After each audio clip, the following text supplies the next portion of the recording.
Everyone, welcome to my YouTube channel AI Stories by Anjali. In today's video, I would like to discuss what are the different tools that are available for doing data science projects. Before going to discuss about that, I would like to thank to all my subscribers who have subscribed to my YouTube channel and supporting me, and also requesting to the new watchers to like, share and subscribe to my YouTube channel. Please tap the bell icon for latest notifications. So let us dive deep into the video. In the current world, there are multiple tools that are available for doing data science projects. Based on the organization that you work, there will be different cloud platforms too for doing the projects. But as an individual and also the beginner, we need to use some open source free platforms for doing the project. So that will be helpful for us by not spending any money for doing the projects and for learning. So for that purpose, we are exploring these tools. And as I mentioned, there are top 3 tools that are widely used in the current world. They are Anaconda Navigator, Visual Studio Code and Google Colab.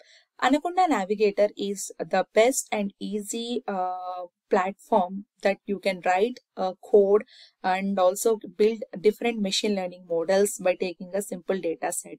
And it is very helpful and also fast and efficient. And it is used by many companies for doing the projects. And second is Visual Code, and this Visual Code is not only used for data science projects, but you can work different web projects, etc. And it have different types of plugins for making use in our code.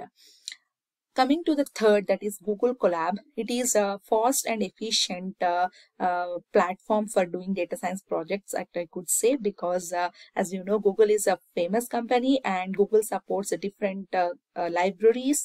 That means it has introduced and invented many libraries for doing machine learning tasks. And the best advantage of using Google Colab is you don't need to install in your laptop. If you have a Gmail account and internet, you can simply open that and write the code, and you can already upload existing notebook into that and you can run it. So these are the top 3 tools that you can use for doing data science projects. However, in our YouTube channel, I will show you all these 3, but majorly we will be working in Anaconda Navigator, and in further you can see VS Code and Google Colab. So once you installed Anaconda Navigator in your system, then you need to open that for writing code. So I'm not going to show you how you need to install Anaconda Navigator because there are multiple videos that are available in the web. So just go and check it out and install Anaconda Navigator. Once you install your Anaconda Navigator, you follow these steps. So first type Anaconda Navigator. So when you're typing, if the app is properly installed in your machine, you could see that app here, and just click on open. Once you click on open, this window will be popping up. So once this is done, so that means you have properly installed everything related to Anaconda Navigator.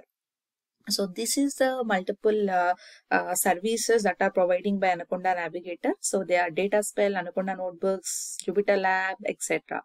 So we no need to explore everything since as a data science people, we will be doing our work majorly in Jupyter Lab and Jupyter Notebook. So I'm going to use Jupyter Lab. Both are similar, but there will be little bit of difference. So based on your interest, just use your interested one. Okay, I'm showing you Jupyter Lab. So click on launch. Once you click on launch, this will get loaded and it will be open in the default browser of your machine.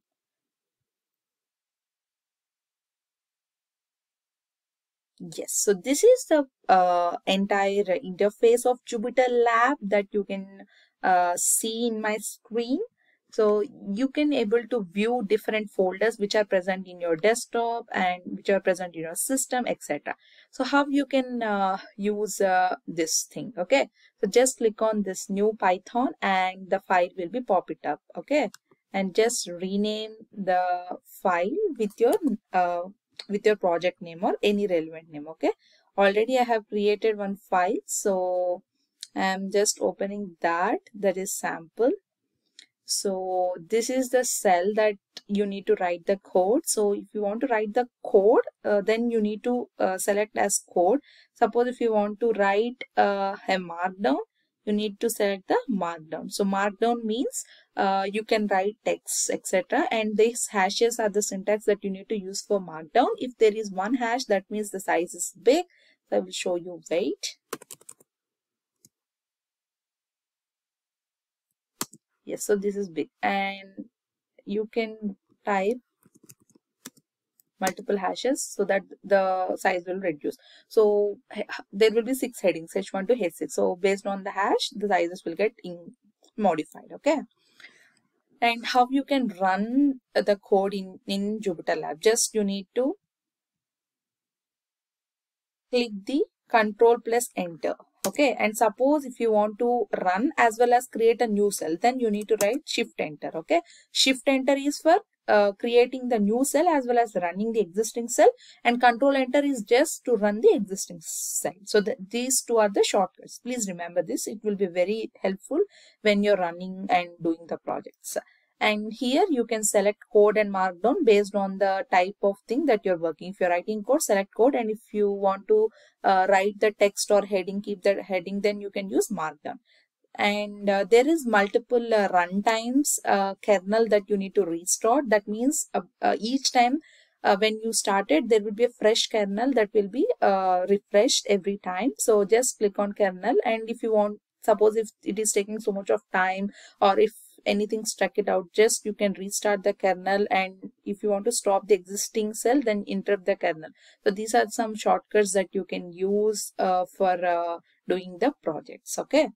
So this is some simple basics about Anaconda Navigator. I hope this this is helpful, especially for beginners.